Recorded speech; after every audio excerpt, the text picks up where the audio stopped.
짧지만 깊이가 있는 역사 공부, 품격 있는 새로운 인문학, 심용환의 역공 지금부터 시작합니다.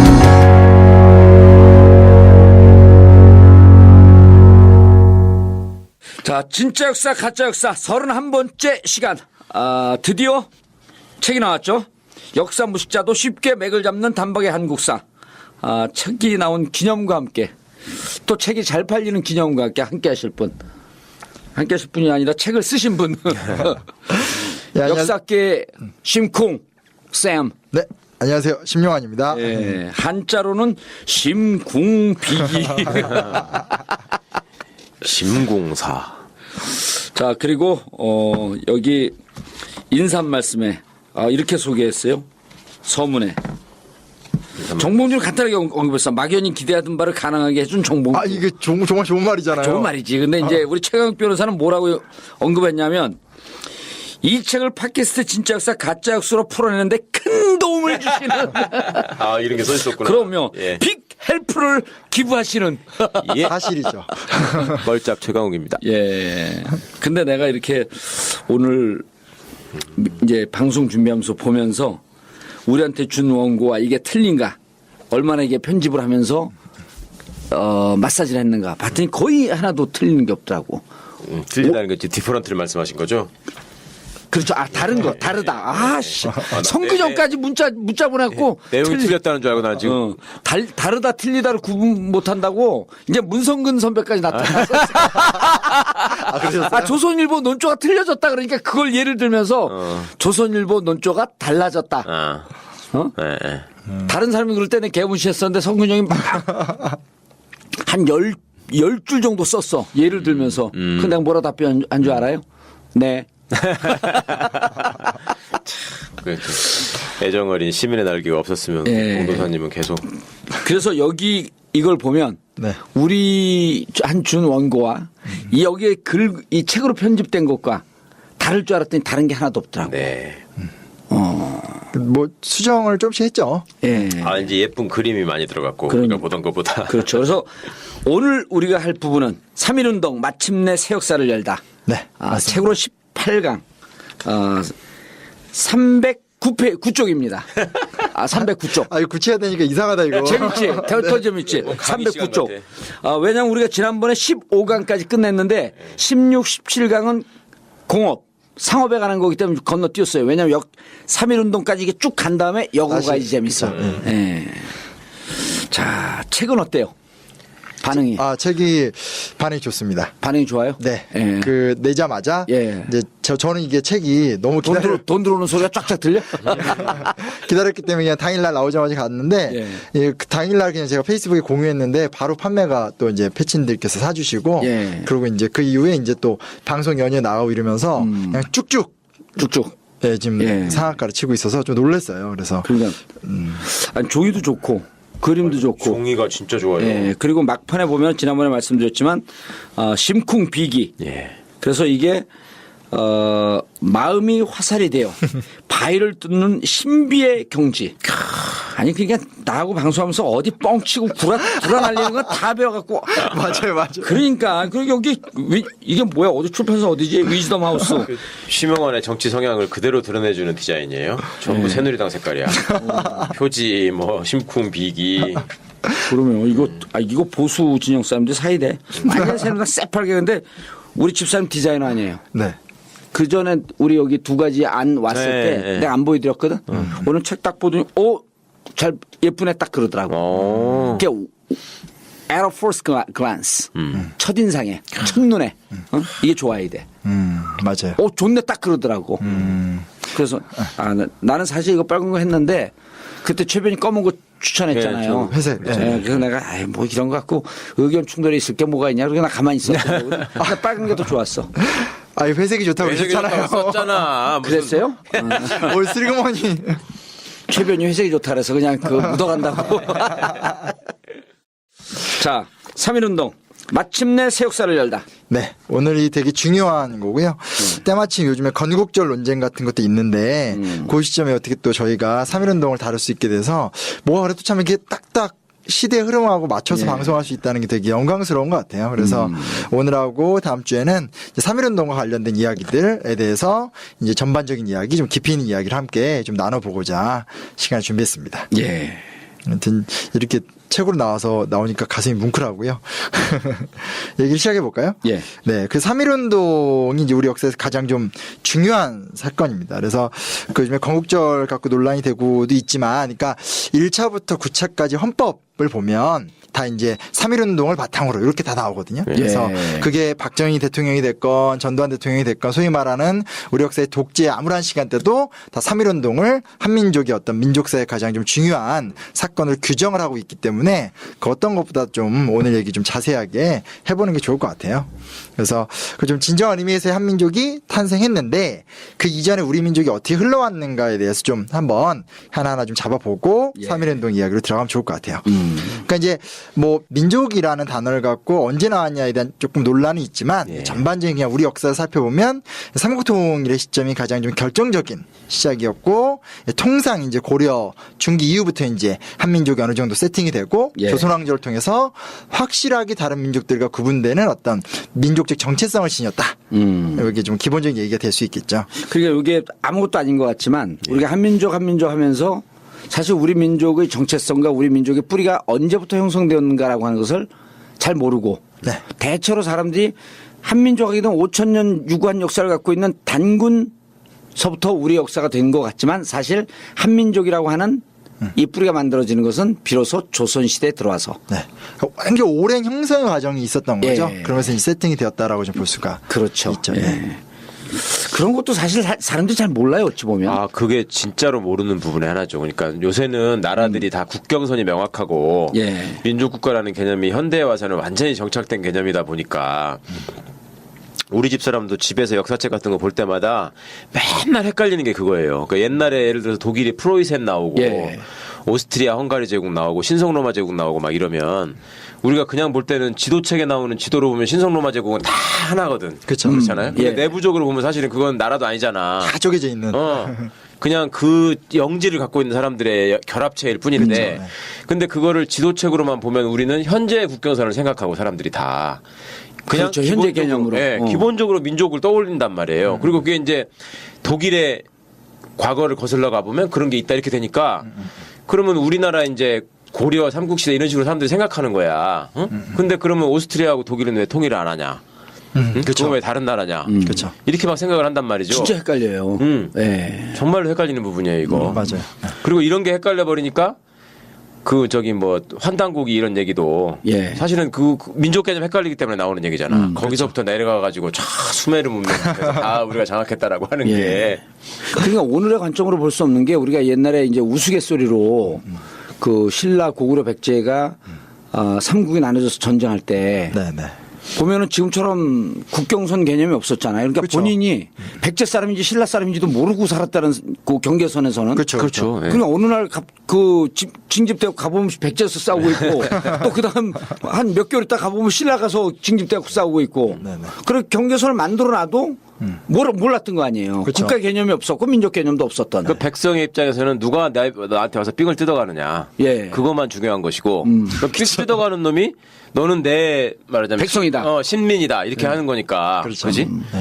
그게 참 하여튼 저거 이해하기가 참 힘들더라고요. 그러니까 오늘날 교과서에 나오는 사실 그렇게 색칠해지는 지도는 굉장히 이렇게 최대 영역 같은 거 이렇게 해놓은 거지 사실은 사람들이 그렇게 정확하게 어디까지 우리 땅이다 이런 식으로 이제 딱 존재하지는 않았으니까. 어찌 보면 지금 개념으로 다시 그것을 약간 각색했다고 그렇게 볼 수도 있는 거죠. 그러니까 계속 역사는 성장하고 현재 있는 사람이 과거를 계속 정리하고 규정하니까 다시 한번 재탄생되고 재정립되고 이런 과정이 있다라는 걸 좀 인정하고 고려하고 이제 역사를 좀 볼 필요가 있는 역사 영화도 그걸 쉽게 그 관객들한테 다가가게 하기 위해서 예를 들어 로마가 시저가 게르만족을 쳤다 이렇게 하면은 그 게르만족이 요즘으로 치면은 저먼이니까 독일이다 이렇게 생각을 하는데 그때 시저가 올라갈 때 게르만족은 그렇게 분화되어 있는 게르만족이 아니잖아요. 그러니까 현재 프랑스 사람일 수도 있고 독일 사람일 수도 있고 오스트리아 사람일 수도 이게 있고 막 헷갈리는 건데 그것도 지금 개념으로 받아들여 가지고 시저가 독일을 쳤지 이렇게 생각한단 말이에요.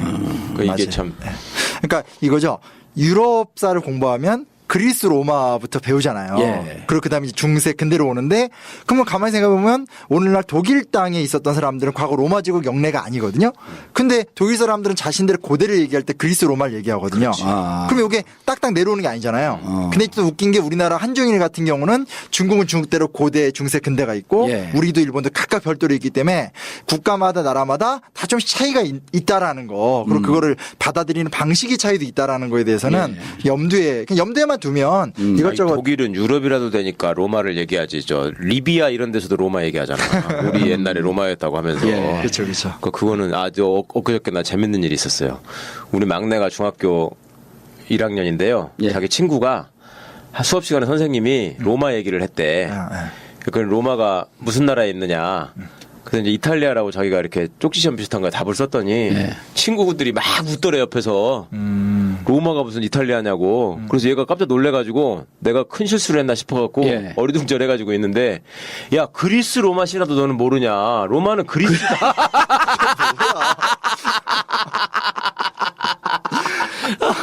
이 진지한 분위기에서 굉장히 아니 모든 애들이 다 그러더래. 애들 전체가요? 전체가 그래서 얘가 로마가 이태리라고 내가 지도책에서 봤는데 그래서 선생님한테 선생님 로마가 이탈리아 아니에요. 그러니까 당연한 거 아니야 선생님이 그런 거야. 그 애들이 그리스 로마시나지 이탈리아 로마시나가 어딨냐고.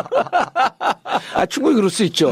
그러네. 그게 또 아니고 우리 옛날 우스개그로 초등학교 1학년 애가 동그라미 이렇게 넣는 글씨 있잖아요. 근데 얘가 집에 할머니하고 같이 사는 거야. 엄마도 아빠도 계시고 할머니도 계신데 이제 엄마 아빠가 직장 생활하니까 할머니가 주로 키우잖아요. 그 동그라미 5개인데 옆집에서 떡을 가져온 거야. 아파트. 그 뭐라고 대답을 해야 될까요? 그럼 감사합니다, 고맙습니다. 이게 답이잖아요. 5글자니까. 5글자니까. 근데 얘는 뭐라고 썼냐면 뭐 이런 걸 다.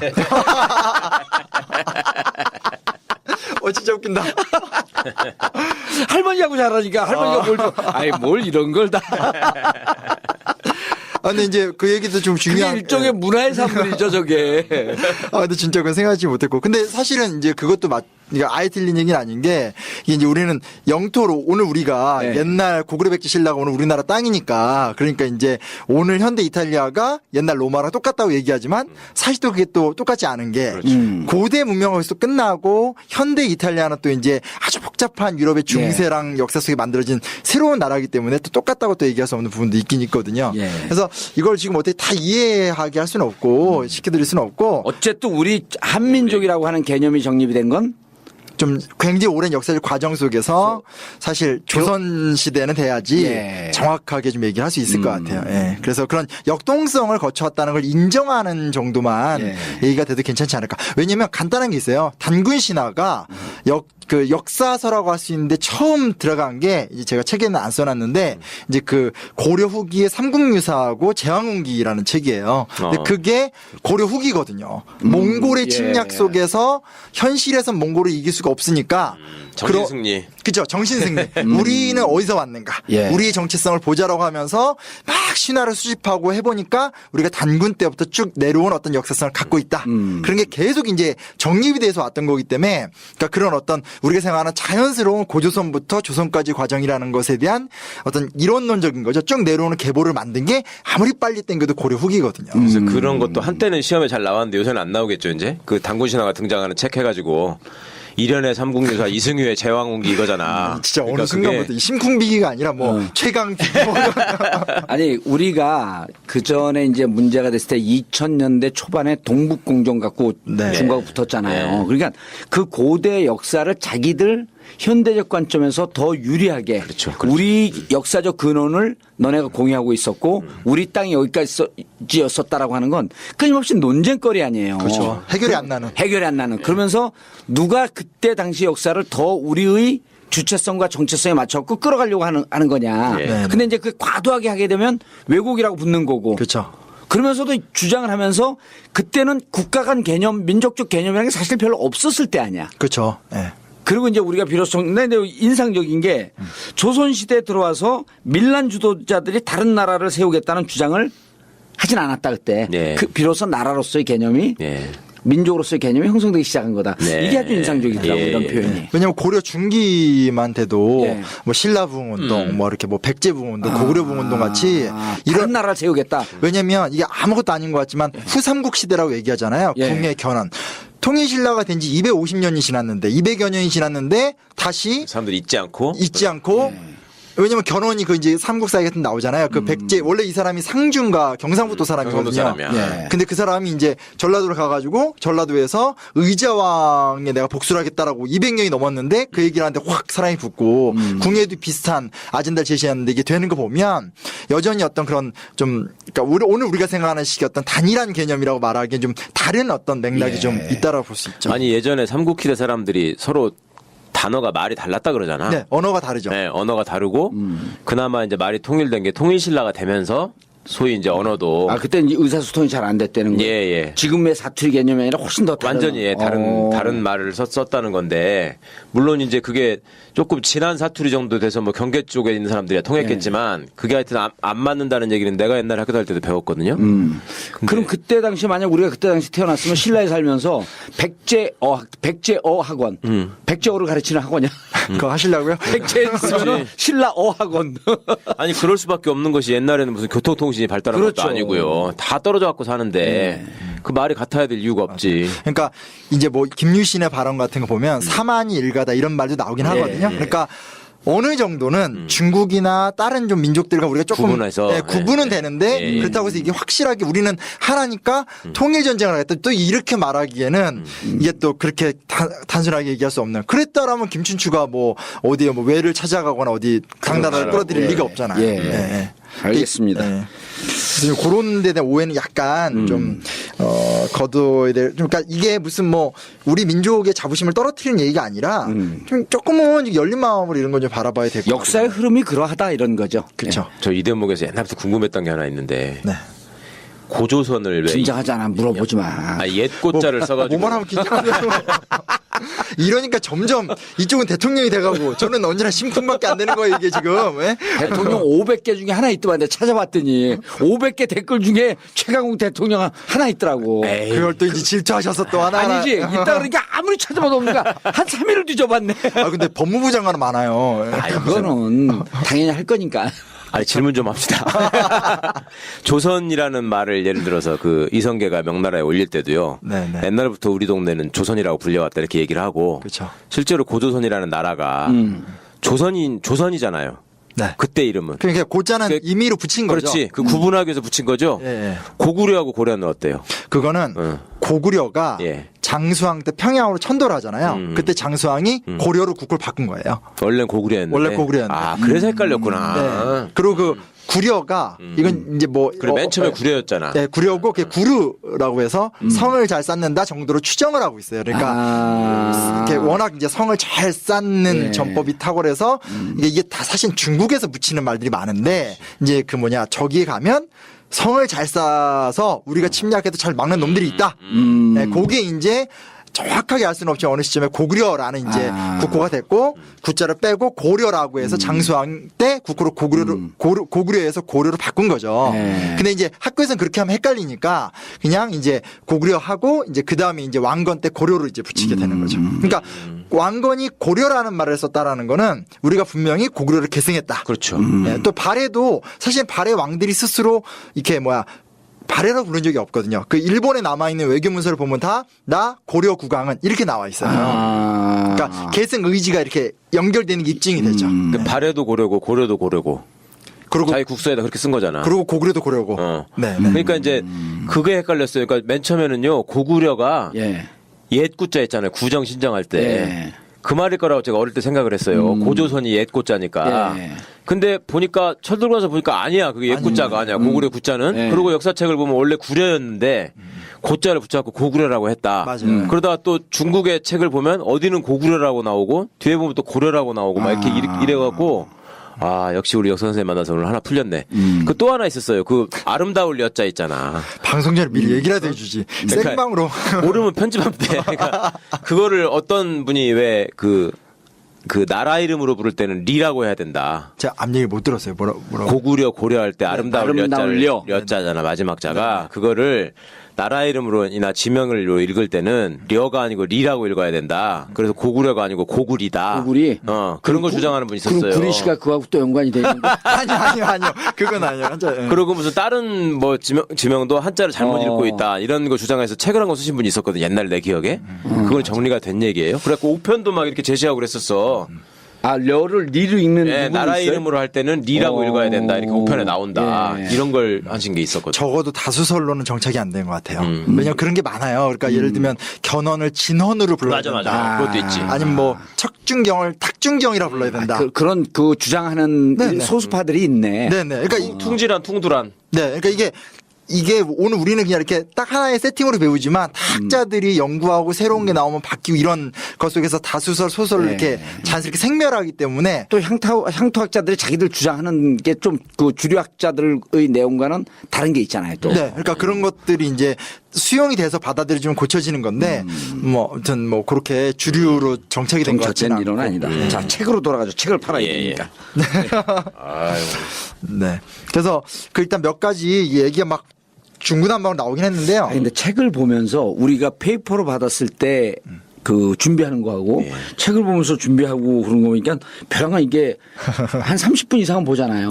그게 2년을 더 사는 것 같은 느낌. 지난주에 많이 아프셨더니 네, 많이 아팠어요. 부쩍 아니 내가 얼마나 아팠냐면 저녁에 있다가 우리 집사람한테 내가 죽으면 이렇게 정리를 하라라고 유언까지 해놨어요. 그렇게 아프셨어요? 정도로. 우리는 아파도 악재같이 아파. 그냥 대충 아프지 않아.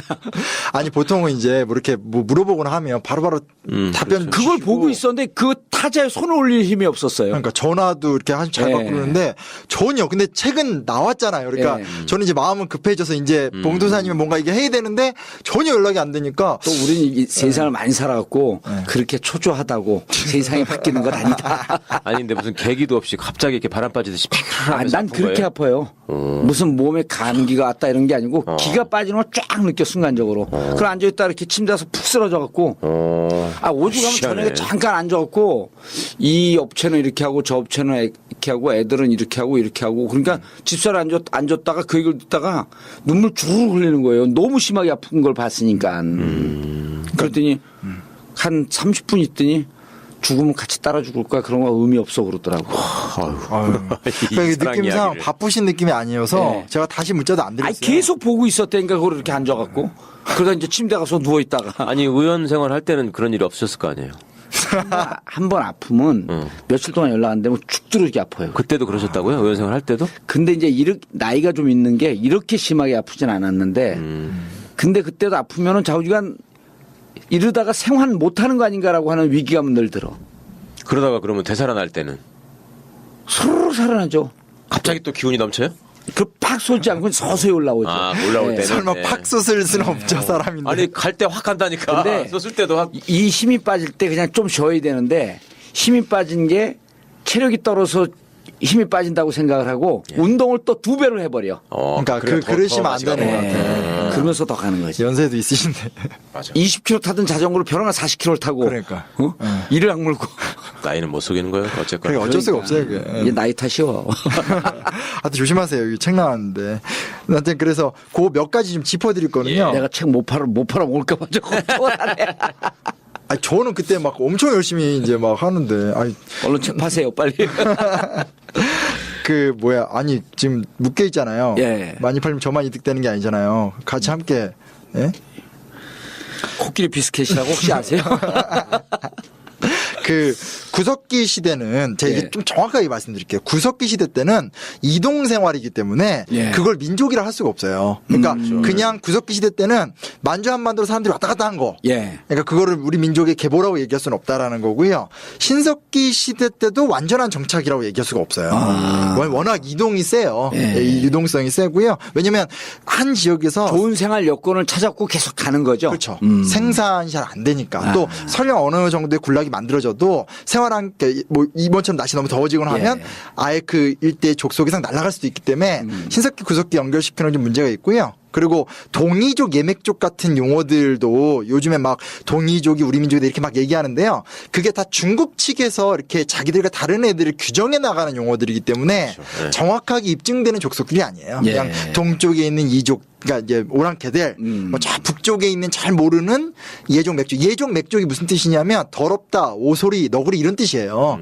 좋은 말도 아니에요. 그러니까 저 멀리에 가면 아주 수준 떨어지는 더러운 오소리족 이런 뜻이에요. 오소리하고 친한 애들. 그러니까 지금 말하는 거 보면은 동이족은 당연히 우리 한민족이라고 전제하고 사람들이 오류를 많이 범하잖아, 논리적으로. 그렇죠. 네. 그러면서 이제 뭐 심지어 저기 공자도 우리 민족이다 이런 것들도 네, 그런 얘기잖아. 맞아요, 그러면 맞아요. 상나라가 동이족 문화라고 하면서 우리의 고대 문화다 막 이러고 은나라는 동이족을 우리라고 규정을 하면 그런 오류가 나오는 예, 거죠. 그것도 말이 안 되는 거더라. 그게 왜냐면 처음엔 중국도 작기 때문에 중국 내에서 황허 중심으로 산둥반도에 있는 애들을 동이라고 본 건데 지들이 커지면서 그렇죠. 오랑캐에 대한 개념도 넓어지는 거예요. 가만히 봤더니 저기 뭐 이렇게 요동 지방에도 이상한 오랑캐들이 있네.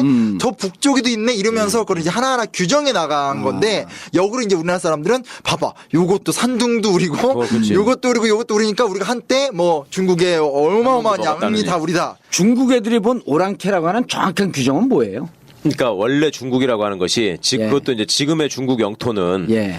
저기 이제 연해주까지 왜 땅이 있고 예. 그때 우리 청나라 얘기할 때 했잖아요. 청나라 때 중국 땅이 제일 넓어졌다고. 예. 그리고 그 영토가 지금 현재 얼추 유지가 되고 있는 것인데 몽골 뭐 이런 것까지 다 지금 중국이잖아요. 예. 티벳 이런 거. 근데 옛날에 원래 중국은 화하를 중심으로. 양쯔강 사이에 예. 그러니까 하하고 강이 있다고 이 사람들이 그랬단 예. 말이에요. 그러니까 그 사이에 있는 중원 그야말로 한가운데만 중국이고 예. 나머지 부분들은 아까 말한 것처럼 산동반도만 해도 중국 대륙의 동쪽이기 때문에 그거는 동이라고 동이라고 했고 지금 뭐 곤명 지방이나 이 베트남에 가까운 쪽은 남만이고 남만. 예. 그래서 뭐 맹획을 잡아가지고 7.7금을 뭐 제갈량했다. 이거는 이제 그쪽 지역 사람들 얘기하는 거고요. 그다음에 서융 북적 이렇게 해가지고 서쪽에 이제 그 장족이나 뭐 유구르족이나 티베트 쪽 계열 사람들 그런 쪽을 얘기하는 거고 북쪽은 북쪽대로 이제 예. 북방민족, 예. 흉노족 이런 것들을 얘기하는 건데 그러니까 중국이 지네들이 왕조가 점점 힘이 붙으면서 점점 넓어지잖아요. 예. 그러면 지네가 생각하는 중국이라는 가운데 중자의 범위도 점점 커지고 그러면 변방의 범위는 자꾸 멀어질 거 아니에요. 예. 옛날보다. 예. 그러니까 심 선생 말처럼 맨 처음에는 산동반도가 지네끼리 원래 가운데 중원에 살 때는 동쪽이니까 동이라고 했는데 산동반도까지 이제 지네 영역이 넓어졌어. 예. 그러면 이제 바깥에 동이족이 되는 그렇죠. 거지. 바다 건너 동쪽이 또 동이족이 되는 예. 거죠. 그런 식으로 간 건데 우리는 역으로 생각해가지고 야 중국이 거기도 동이족이라 그랬고 노나라가 산동반도에 있었는데 거기도 동이라고 그랬고 그거 다 우리 민족이다. 그러니까 예. 동자가 우리나라 사람이다. 이렇게 되는 아니 거지. 근데 오랑캐는 무슨 뜻이야? 오랑캐. 그게 이족을 오랑캐. 이족. 나와 다른 애들. 이족. 그러니까 우리 중원에 있는 족속 말고 예. 그 나머지 족속을 오랑캐인데 오랑캐가 점점 편입이 되잖아 또. 그렇죠. 그러니까 오랑캐 동화도 되고. 그렇죠. 동화도 되고 그러니까 오랑캐는 줄어들고 자기들은 넓어지고. 그러니까 초기에 막 춘추전국시 때 견융 이런 거 나오거든요. 예. 그거는 놀랍게도 그 주변부에 사는 농경민족이었대요. 진정한 의미에서 유목민족도 유목민족은 아니고. 흉노부터. 그러니까 스키타이 흉노. 예. 그러니까 그런 게 이제 다 연구가 되고 이젠 중국사 말고도 뭐 중앙아시아사라든지 이런 게 연구가 예. 되게 많이 됐기 때문에 점점 연구 수준이 올라가는데 이제 분위기가 이제 워낙 오늘 이거 아주 대놓고 이렇게 얘기를 해서 큰일 났어요. 이제 엄청난 반발에 이제. 왜? 아니 소위 환빠들의 입장에서 볼 때는 이게 근데 이제 그런 국뽕 뭐 이런. 그러니까 그런 자기들의 주장도 있고 예. 또 이런 그 객관적으로 볼 수 있는 시각도 있고 네. 이게 융합하면서 학문이라고 하는 것이 그렇죠. 계속 변증법 아니에요. 또 설득도 하고. 예. 네, 맞아요. 자기 주장이 있으면 반대가 있고 그 합해지면서 하나의 또 새로운 논리가 만들어지는 그렇죠. 거고.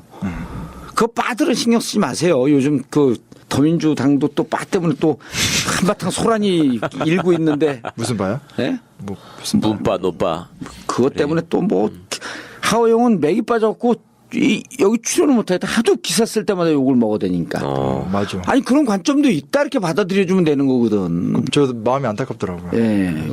문은 많이 먹어요 욕을? 많이 먹어요. 하호영? 하레기라고 그러더만 하레기. 맞아. 심해. 아니 너무. 진짜 그 한겨레 중에서 제일 취재도 잘하고 예. 기사도 제일 잘 쓰는데 아니 관점이 그런 관점도 있다 이렇게 받아들이면 되는 거 아니에요? 그리고 하호영이 문재인 대통령 되는 걸 반대하는 사람인가? 그거 아니잖아. 그렇죠. 이번에도 기사 보니까 이런 식으로 그 혁신위가 예. 최고위원을 만드는 이런 시스템으로 가게 된 문제가 있다라고 하는 게 바탕에 깔려 있더라고. 예. 예. 그리고 적정하게 주류와 비주류, 친문과 비문도 좀 섞이면서 이렇게 다 당이 다양한 목소리를 냈으면 좋겠다라고 하는 이런 당 내부의 분위기도 전한 거거든. 그걸 갖고 그렇게 쉽더라고. 많이 그러더라고요. 그래서 좀 저 옛날에 그때 그럼 내가 달래줬어요. 하영 그 기자 그만두고 그냥 전국구 방송인으로서 전념하라고.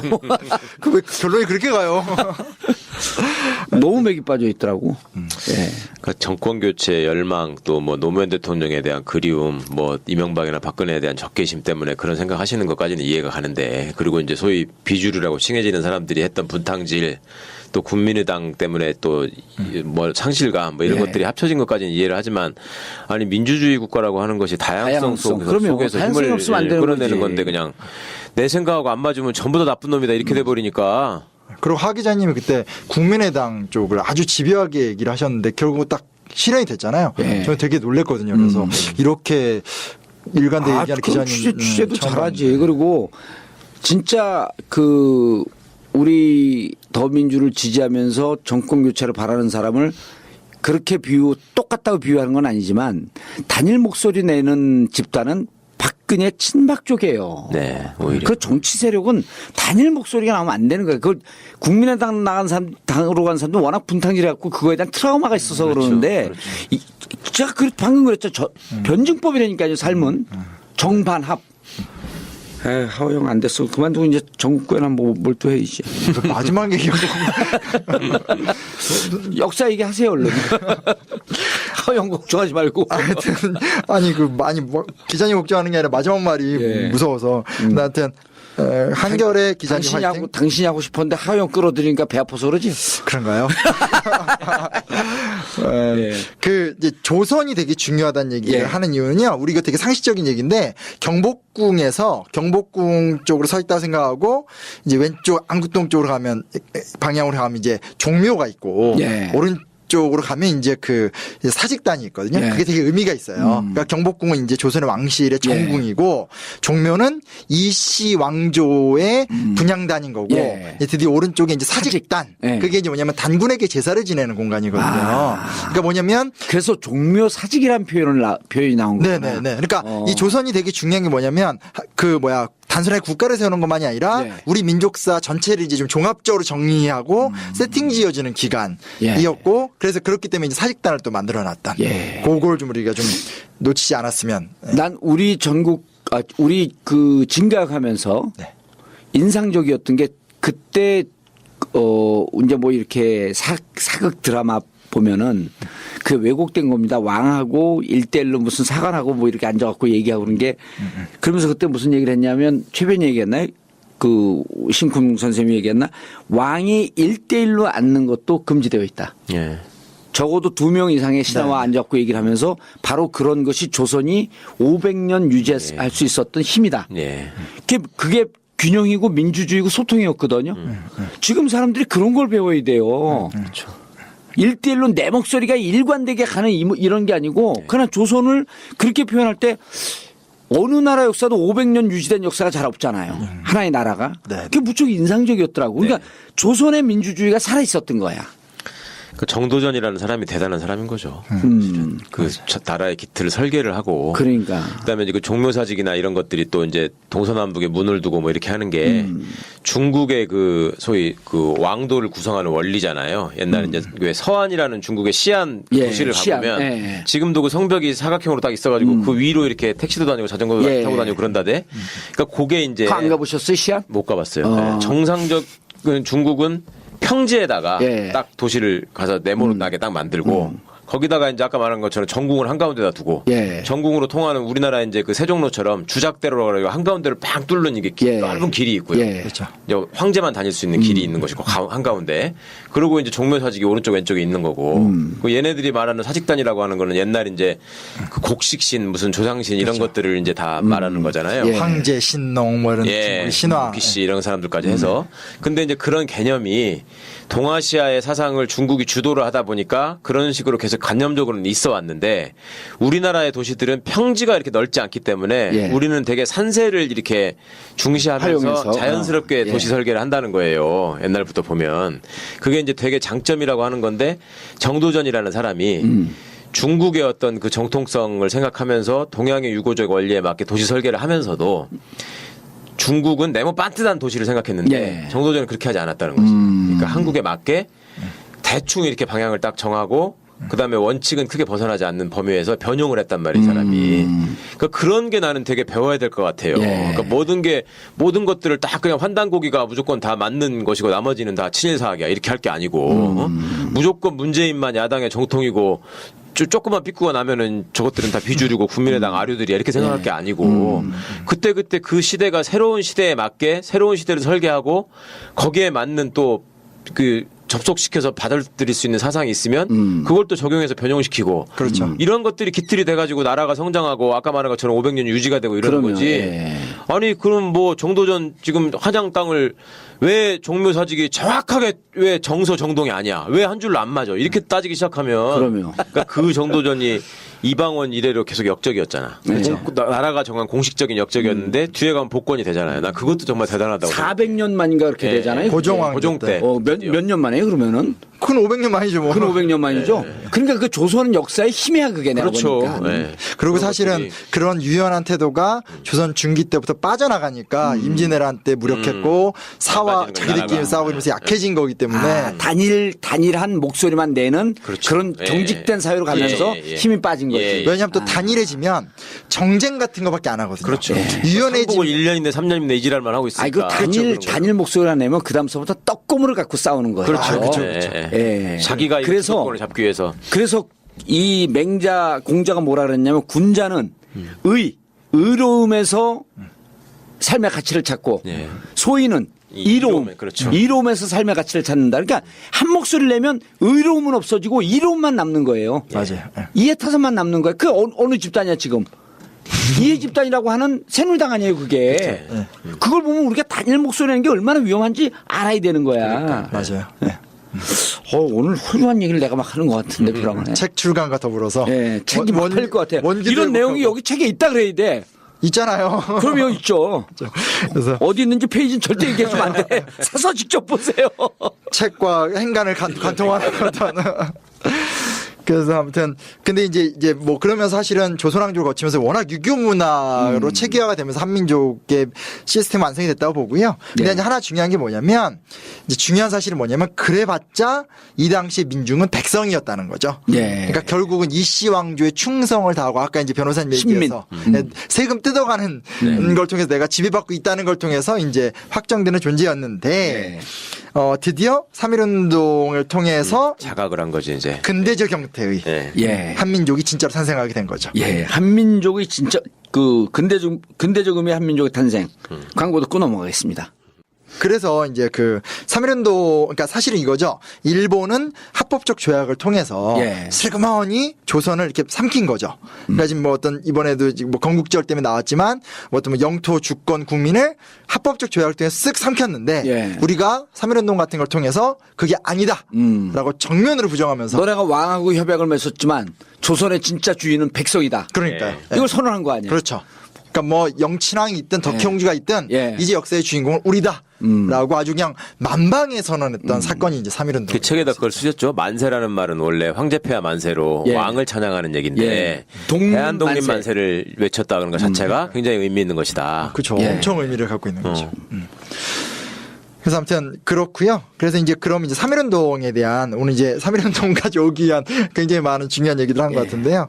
3.1운동이 이제 어떻게 시작됐을까에 대한 얘기를 몇 가지를 해보겠습니다. 아니 아까 민족의 개념이 정립되고 한민족이 언제부터 됐냐라고 하는 건 정말 중요한 거예요. 왜냐하면 역사 공부를 12년 해도 그럼 우리 한민족이 언제부터 시작된 거지? 그렇죠. 이걸 모르거든. 그러니까요. 무척 중요한 내용이 있었던 거예요. 그러니까 이렇게 아예 아까 이제 변호사님 말씀하신 대로 무슨 너무 과장된 얘기도 있고 혹은 그냥 단편한 어떤 서구의 이런 네이션 이런 논리를 받아들여서 그냥 이제 너무 이렇게 또 짧게 보는 게 있는데 조금은 깊은 생각들을 해야 될 것 같고요. 근데 이제 3.1운동의 배경으로 이제 들어가면 민족 자결주의의 영향을 받았습니다. 그러니까 우리 이제 앞에서 미국이라는 나라가 이제 우리가 생각했던 것만큼 그러지 않았다 뭐 이런 얘기를 여러 가지 하긴 했지만 어찌됐건 이제 미국이 제시했던 윌슨 대통령이 제시했던 자결 이라는 말을 우리가 너무나 적극적으로 어떻게 보면 너무나 문자 그대로 이제 진실하게 믿으면서 이제 좀 사건이 커지게 됐다라고 좀 볼 수 있어요. 그래서 그렇게 이제 민족 자결주의에 큰 영향을 받았고요. 예, 그러면서 이제 3.1운동 직전에 몇 가지 사건들이 일어나는데요. 일단은 만주 길림성에서 39명의 독립운동가가 중심이 돼서 대한독립선언이라는 걸 발표하게 됩니다. 그리고 이제 그 선언문은 조소왕, 나중에 이제 임시정부 외무부 장관이 됐던 조소왕에 의해서 쓰여졌고요. 그러니까 이제 그거는 이제 약간은 좀 별도의 흐름이었고요.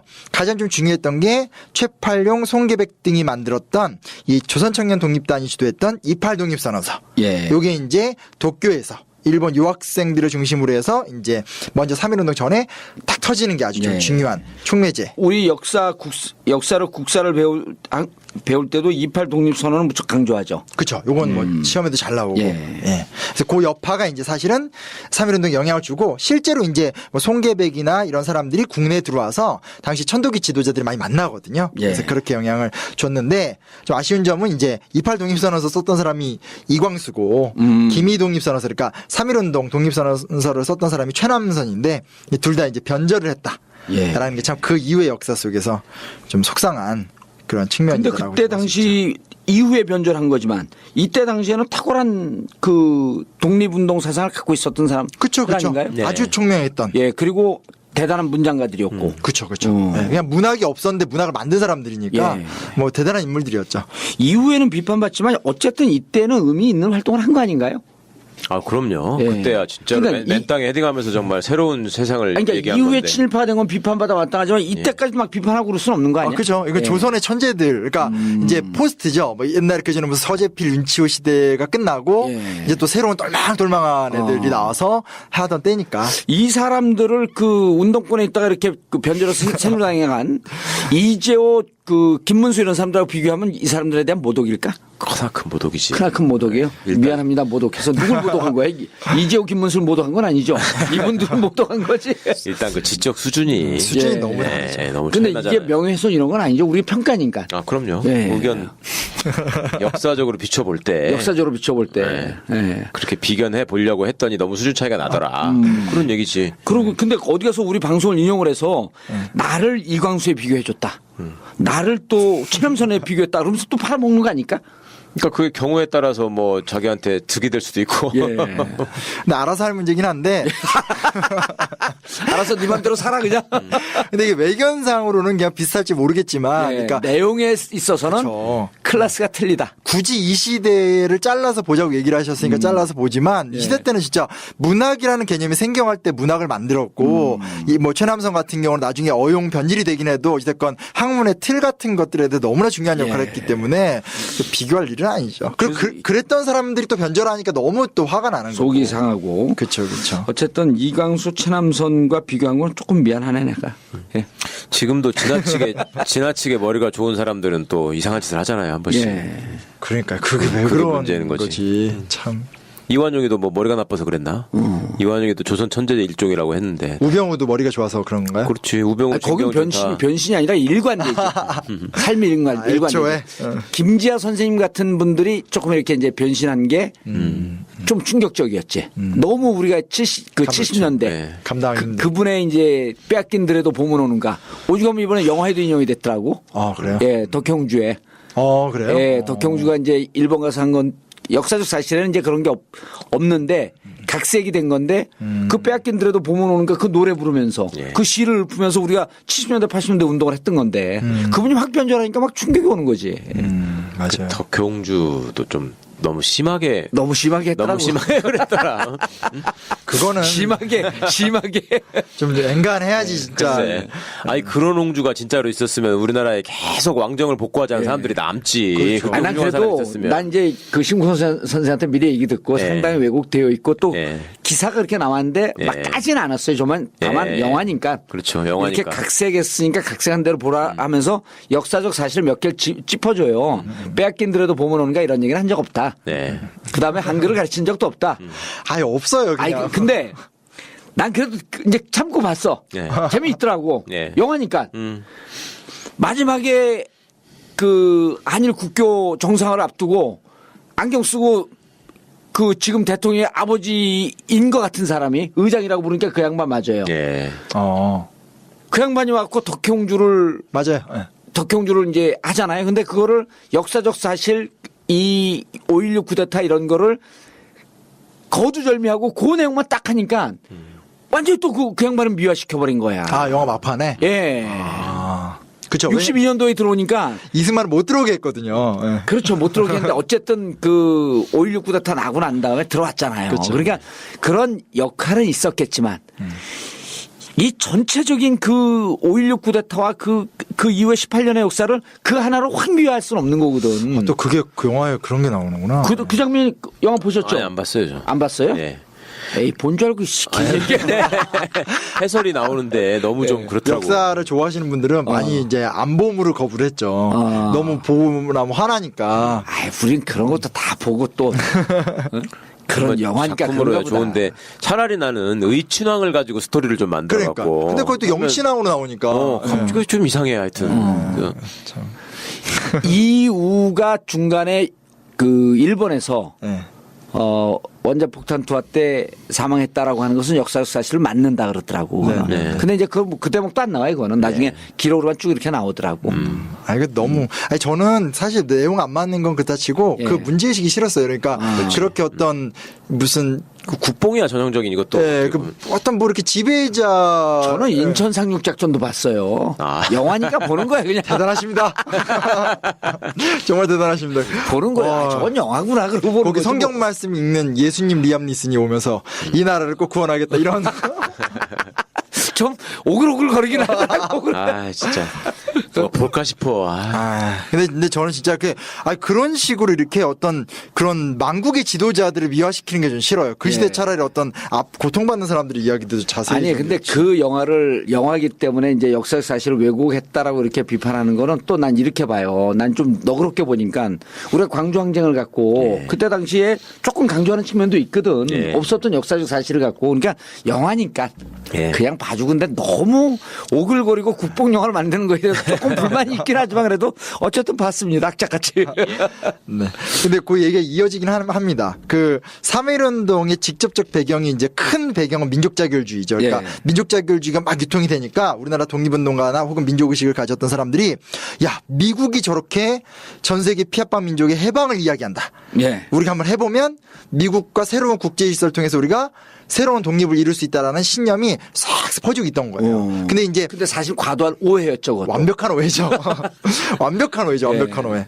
근데 여기다 이제 불씨를 확 댕긴 게 이제 고종이 딱 죽습니다. 근데 이것도 이제 정확하게 얘기해야 되는 게 고종의 극작스러운 죽음이었는데 고종이 그 영화 덕혜옹주에 나오는 것처럼 암살당했다라고 말할 수가 없어요. 피토하면서 돌아가세요. 예고편에도 나오거든요. 아니에요. 그러니까 그 이제 윤치호 일기라든지 몇 가지 고종 독살설이라는 주장이 약간의 대목들이 있는데 아직까지 학계에서 입증된 바 전혀 없고요. 가장 심각한 내용은 뭐냐면 그 당시 이제 고종을 죽일 이유가 없는 거예요. 왜냐면 10년이 말 잘 듣는데 뭐. 10년이 지났고 그쵸 말 잘 듣고 있고 조일협화의 상징이잖아요. 그러니까 어떤 일본과 조선의 우애의 상징이기 때문에 일본이 갑자기 고종을 죽일 이유가 없잖아요. 그런 거랑 똑같은 거죠. 말 잘 듣는 새누리당 당대표를 바꿀 이유가 없는 거나 똑같은 거죠. 그렇죠. 그러니까 죽일 이유가 없는데 왜 죽었냐. 그래서 예전에 무슨 역사 스페셜인가에서 임시정부로 탈출하려고 해서 죽었다라는 황당한 주장을 했었는데 임시정부는 이때 만들어지지도 않았었는데. 1919년 3.1운동 이후에 만들어졌는데. 그러니까 이제 어떻게 텔레비 그 공영방송에서도 그런 내용을 다루니 좀 당황스럽더라고요. 이럴 수는 있겠지. 예지력이 있어서 곧 임시정부가 만들어지니 만들어질 걸 예측하고 내가 탈출을 해야겠다. 해석이 그거밖에 안 되는 거 아니야. 만약 그 방송 대로 한다면. 그래서 어떤 분이 이제 서울대학교 이태진 교수가 뭐 새로운 증거라고 또 좀 내놓은 것도 있는데도 그걸 봐도 아직까지는 그 독살됐다라는 증거는. 근데 문제 뭐냐면 지금도 이런 얘기 제가 좀 했거든요. 그러니까 사람들이 아주 이거는 정황이 높은 추론입니다라는 저에게 감정적 소망을 막 올리시는 거예요. 근데 그게 이때 더 크게 터진 거죠. 사람들이 고종이 죽으니까 고종이 죽임을 당했다라고 막 믿으면서 이제 그 분노의 열기 10년간 자기들이 당해왔던 분노의 열기를 이제 싹 피오르는 촉매제가 된 거죠.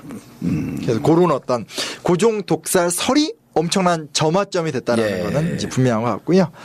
근데 이제 여기에는 이제 구체적으로 준비했던 사람들이 있는데요. 종교계의 힘입니다.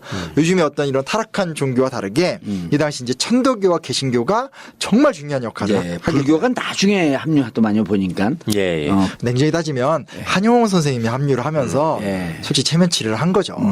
이때도 불교도 보면 이때조차도 기복 종교예요. 전통적으로 불교라는 게 원래 그러니까 워낙 호국 불교 사상이 강하고 또 사실은 이제 좀 배려를 할 부분은 조선왕조 500년 기간 내내 탄압을 받았고 세종대왕을 성군이라고 하지만 세종대왕이 전국의 사찰 중에 35개 빼고 다 없애거든요. 그러니까 이제 뭐 좀 힘을 쓰기에는 좀 한계가 좀 있죠.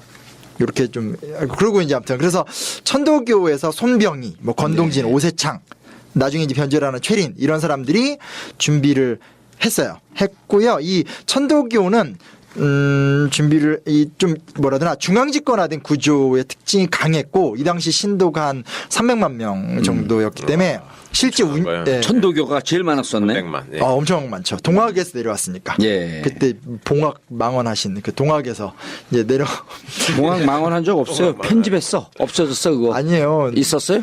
지나친 건 편집이 됐고요. 약한 건 남아 있었어요. 아무튼 요것도 편집해야 되겠는데요.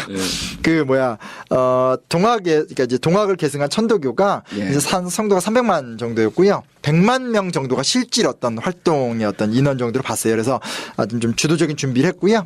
또 이제 별도로 이제 그 이승훈, 양전백 같은 과거 신민회에서 활동했던 사람들을 중심으로 해서 평양 일대에서 개신교도 이제 준비를 하게 됐다고 합니다. 그래서 별도로 준비가 됐어요. 별도로 준비가 됐는데 천도교 측에서 2월 7일 날 이제 제안을 했고 개신교가 응답하고 또 뒤늦게 이제 그 한용운이 참여하고 근데 유림까지 참여하진 못했고요. 유림은 좀 나중에 뒤늦게 파리 장사라는 별도의 활동을 했다고 합니다. 그래서 이제 보성사라고 나중에 이제 제국신문도 운영했던 이종일이라는 분이 계시거든요. 그분이 운영하던 보성사에서 이제 2만 1000여 매 정도의 이제 그 독립선언서를 미리 싹 찍고 이제 이걸 단순하게 그냥 뿌리려고 한 게 아니고요. 이제 각국의 대표자들에게 보내는 청원서, 일본 정부나 의회, 조선 총독에게 보내는 어떤 청원서 등도 만들고요. 민족 대표 33명도 확정을 하고요. 이제 그렇게 했고 당일날 이제 오후 2시에 태화관에서 4명이 빠졌다고 합니다. 29명이 왔고요. 거기서 이제 독립선언식을 진행했고 난 29인의 대표 33명 중에 이렇게 중요한 본인들이 그때 당시에도 무척 중요하다고 판단했겠죠. 이거 빠진 걸 보고 이번엔 그 2위로 낙선한 이종걸 생각이 나더라고. 무슨 모임하면 늘 빠지거든. 평소에 항상 늦게 오고 와서 졸고 그러세요? 그다음 중요한 모임 있으면 다 끝날 때쯤 나타나고 그럼 안 되는데. 근데 이번에 선거운동 하면서 좀 바뀌었겠지 뭐. 선거운동 발표하고 그 다음날 바로 뭐 해외 출장 가고 그러니까. 이걸 뭐라고 받아야 되냐. 근데 아무튼 그래서 그냥 가면 되죠. 그래서 이제 그러고 이분들이 자수를 해요. 그래서 이제 발표를 하고요? 네, 발표하고 자수를 해요. 그래서 이걸 두고도 설왕설래가 많고 또 이제 이 29명 중에서 또 일부는 나중에 친일 변절을 했고 그런 사람들이 좀 유명했던 사람들이었기 때문에 사실 요걸 갖고는 뭐 너무 논란이 많아요. 근데 뭐 제가 어느 편을 서서 얘기를 하기 좀 애매해서 이거 뭐 이렇게 제가 뭐 여기다 연구한 객관적 사실만 얘기하면 되는 거죠. 자수하고도 안 했고 책에서는 이렇게 했네. 민족 대표들은 일본 경찰에 자진 체포를 당하는 동안 직접 찾아갔어요. 그래서 쓰기가 정말 애매했어요. 그래서 찾아갖고 뭐라고 얘기한지는 그 기억이 자수했어요. 미안하다. 미안하다고는 안 그랬나? 안 그랬을까? 근데 이게 그러니까 왜 그런지 모르겠는데 왜 자수를 했는가에 대해서 아직 학계에 무슨 정확한 증거가 없어요. 그래서 제가 애매해요. 이건 뭐 답변하니까. 일본 자료를 보면 이게 나올 텐데. 자수해갖고 무슨 내용 얘기한 게. 그래서 이게 여러 입장은 있지만 제가 딱 말씀드리기 좀 애매해서 말씀드리면 그렇고요. 근데 이제 그때 이제 밖에서 탑골공원 이제 그 파고다 공원으로도 불렀었던 바로 그곳에서 이제 학생 대표가 낭독을 하면서 시가 확 이제 퍼져 나게 됩니다. 시작은 애초에 비폭력 평화 시위였고요. 전국적으로 한 4개월 정도. 근데 이제 가장 활발했던 건 4월에서 5월 정도. 2달이 굉장히 엄청난 속도로 퍼져나갔고요. 뭐 전국적으로 참가 인원이 10,000명이 넘고 15회 이상 연속 이게 반복됐던 지역이 43개 지역. 그러니까 대표적인 도시뿐만 아니라 뭐 함흥, 강계, 하동, 영동, 전 성천은 어딘지 잘 모르겠는데 하여튼 이런 곳들에서도 이렇게 활발하게 됐고요. 평안북도 성천 아니에요? 그러니까 근데 제가 뭐 가본 적이 없어서 그래 매일같이 시위가 뭐 서울 같은 경우는 뭐 계속적으로 시위가 진행이 되기도 했고요. 근데 진짜 대단한 거야. 어? 그때 무슨 텔레비전이 있어, 라디오가 있어, 전화기가 있어. 그러니까요. 이때 우리 인구가 2천만 정도로 추상을 하나요? 그렇죠. 예, 그때 2천만 동포라고 2천만 동포. 그래 이걸 이렇게 비유를 해보면 이게 어마어마한 건지 아는데 전국적으로 시위 수가 1,500회가 넘었고 참가 연인원이 250만 명이 넘었다 그러잖아요. 우리 2002년 월드컵 때 거리 쏟아져 나온 인원이 몇 명인 줄 아세요? 모르겠어요. 연인원이? 그때 얼마였어요? 추산이 500만에서 600만이에요. 길거리 응원한 사람이. 길거리 응원하는 사람들이요. 네. 그렇게 쏟아져 나왔는데 그냥 어마어마했잖아.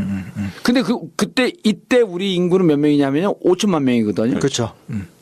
그 많은 사람들이 다 만세 운동을 했다고 생각을 하면. 그럼요. 그러니까 그때 올림픽 때 나왔던 것보다 더 많은 인원이. 그렇죠. 만세 운동을 하러 나온 거 쏟아져 나온 거야 전국적으로. 근데 중요한 게 하나 있어요. 이게 지금 여기서 얘기하는 자료가 일본 관원 측 자료예요. 줄인 거지. 경찰 추산. 경찰 추산대로 한 정도로 주는 거지. 그걸 고려를 하셔야 돼요.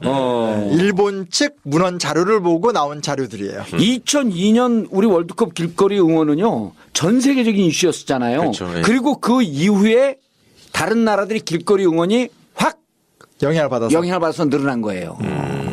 그전엔 그런 장관이 없어서 그냥 뭐 도심에서 좀 모여서 하고 그런데 우린 전국에 네. 이때보다도 덜 했던 거예요 그게. 그렇죠. 2002년 월드컵 응원을 생각하면 3.1 운동이 얼만큼 대단했었는지. 그러니까 얼마나 큰 규모였는지 예. 이게 전무후무한 사건이었다는 사실을 예. 제발 좀 인정을 해야 이때 돼요. SNS가 있었으면 어떻게 됐을까? 인증샷 막 페이스북 터지는 거 아니에요? 그러면 연인원이 한 4천만 명 나왔을 거예요. 그러니까 이게 비교가 안 돼요. 뭐 60만 세 운동 7천 명, 예. 광주 학생 운동 2만 5천 명. 그러니까 그렇더라고. 아예 뭐 비교할 수 있는 운동이 아니죠. 네. 그러니까 우리 역사 이런 사건 찾아볼 수 없고요. 그리고 이게 이제 전국적으로 퍼져 나가게 됩니다. 예. 근데 이게 재밌는 게 농촌으로 가면서 자연스럽게 폭력이 수반돼요. 예, 그래서 이제 주로 했던 게 순사, 예. 군수, 면장. 그러니까 그 소위 말하는 이 일제 앞잡이들이죠. 예. 폭행을 하거나 면사무소, 주재소, 우편소 이런 데 방화하고 예. 이런 식으로 이제 정을 했고 요게 이제 전 세계적으로 퍼져나가면서 이제 그 한인들이 사는 지역에서는 다 퍼져나갔어요. 그래서 뭐 훈춘, 용정, 오스리스크, 블라디보스토크, 미주 각 지역, 멕시코, 하와이 등등등에서 아무튼 한인이 사는 곳에서는 이 운동이 다 진행이 되었다. 그러니까 어마어마한 거지. 아까 얘기했던 250만 명이나 해외 상은 포함이 안 되는 아니, 건가요? 국내에만. 국내만. 예, 예. 와. 경찰직 추산. 예. 네, 해외에서. 경찰 추산 그 재밌다. 그러니까 그걸 고려를 해야 되는 거죠. 그러니까 지금 경찰 보면 더 심한 거야. 그렇죠. 이때는 반쯤 줄였을 거 아니에요. 이쯤 되면 지금 경찰청 추산하면 5분의 1로 줄이잖아요. 뭐든지 더 심하다니까요. 저때 유관순 누나한테 형 선고한 거하고 예. 요즘 운동 학생 운동 옛날 지도자들한테 형 선고한 거 보면 이번에 그 민노총 위원장한테 형 선고한 거 보세요. 어마어마하게 그러니까. 때려버리잖아 그냥. 그렇죠, 그렇죠. 근데 이제 아까 이제 처음에 사실은 변호사님 얘기하셨지만 이제 오늘의 마지막 얘기 같은데요. 핵심이 뭐냐면 고종 폐하 만세라고 외친 게 아니라 대한독립 만세를 외쳤다는 게 되게 중요한 거죠. 그러니까 만세는 원래 황제를 찬양하는 말투. 그러니까 원래 뭐 왕이니까 조선시대 때는 천세 부르다가 대한제국으로 고종이 황제가 되니까 만세 부르던 건데 고종을 그리워하는 목소리가 아니라 대한민국 만세. 그러니까 이제 더 이상 백성이 아니라 인민. 민중, 뭐 국민, 시민 이런 근대적 인간으로 딱 탄생하던 순간이었던 거죠. 그때만 해도 일본 놈들은 모여서 텐노헤이카 반자이를 할 때 아니야.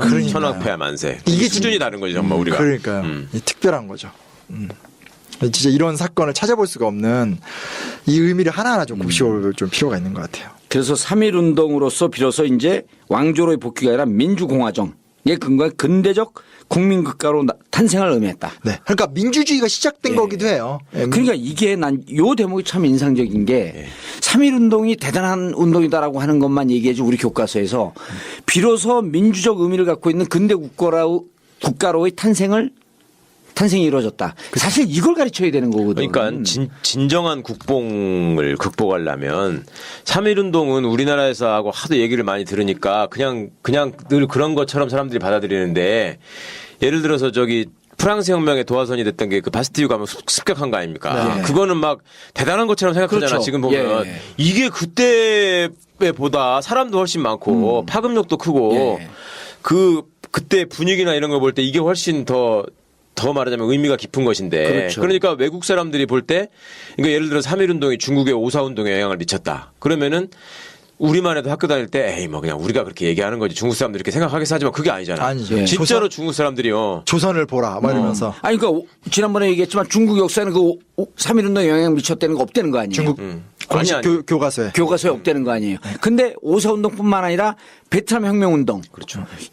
동아시아 아시아 혁명운동에 다 영향을 미친 거 아니에요 이게. 굉장히 인사이트를 줬을 거 아니에요 사람들. 야 저기 조선을 봐라. 예. 그런 중요한 사건이죠. 그러니까 그 전에 지난번에 얘기했을 때 그 안중근 의사가 예. 이토 히로부미를 한 걸 보고 누구라죠? 루신. 예. 루신이 한국은 병든 나라라고 얘기했다가 안중근을 보면서 감동을 먹었다는 거 아니에요. 똑같이 이 3.1운동을 보고 동아시아 전체가 영향을 받은 거니까. 그렇죠. 예. 그런 의미가 큰 거 아니야. 그러니까 이걸로 우리가 막 여파를 동아시아 영향을 빡 줬다로 자부심을 느끼는 것도 좋겠지만 예. 동아시아인들에게 이런 상상력을 전달해 줬다는 거죠. 우리가 할수 백성이 아니라 인민. 이제 우리가 스스로 쓸 수 있고 예. 그리고 방금 말씀하신 것처럼 우리가 스스로 할 수 있다라는 걸 보여줬다는 그 자부심을 저는 갖는 게 중요한 것 같아요. 예. 그렇게 좀 자부심의 결이 정확할 필요가 있지 않을까. 그러니까 19년하고 그 이후로 약 한 97년 그러니까 80년쯤 있다가 또 한국의 정치적 변화가 전 세계에 영향을 준 거 아니에요. 뭐 얘기요? 김대중 대통령의 평화적 정권 교체. 이건 독재 국가에서 넘어갈 수 없는 거거든. 그렇죠. 그때 보고 전 세계가 놀란 거 아니야. 그러니까 예. 한국의 이런 정치적 상황, 정치적 상상력, 그다음 민중들의 정치적 판단 이런 게 전 세계에 영향을 미친 거예요. 그렇죠. 예. 그런 거에 대해서 자부심을 갖고 민주국가로서 가기 위해서 정권 교체를 해야 된다.